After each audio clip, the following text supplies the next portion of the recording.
বিসমিল্লাহির রহমানির রহিম।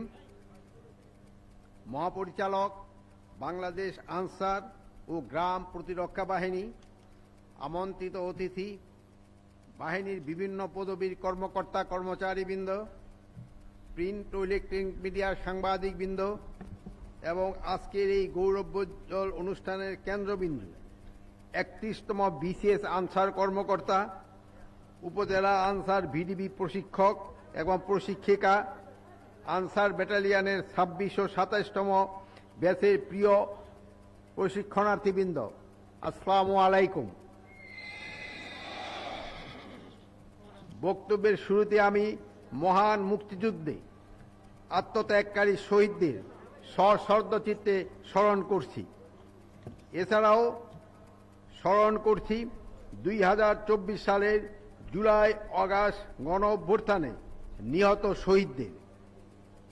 বাংলাদেশ আনসার ও VDP academy ইয়াদ Ali parade গ্রাউন্ডে 21তম বিসিএস আনসার কর্মকর্তা, উপজেলা আনসার ভিডিপি প্রশিক্ষক ও প্রশিক্ষিকা এবং আনসার ব্যাটালিয়ন 26 ও 27তম ব্যাচের মৌলিক প্রশিক্ষণ সমাপনী পাসিং আউট প্যারেড অনুষ্ঠানে আপনাদের মাঝে উপস্থিত হতে পেরে আমি অত্যন্ত আনন্দিত এবং গর্বিত।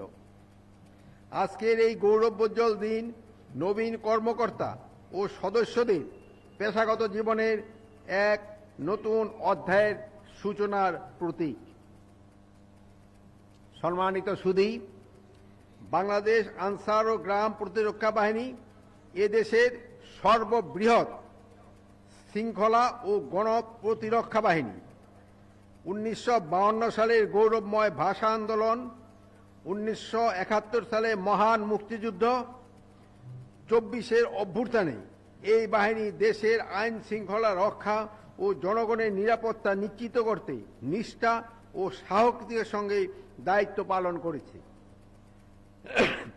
আমি বিশেষভাবে উল্লেখ করতে চাই পার্বত্য এলাকায় দায়িত্বরত প্রায় 20,000 ব্যাটালিয়ন আনসার, হিল আনসার ও ভিডিপি সদস্যদের কথা, যাদের রয়েছে বাংলাদেশ সেনাবাহিনী, বিজিবি, র্যাব ও পুলিশের সঙ্গে সমন্বিত ধারায় কাঁধে কাঁধ মিলিয়ে কাজ করার এবং সুদূর প্রসারী গৌরবময় ইতিহাস।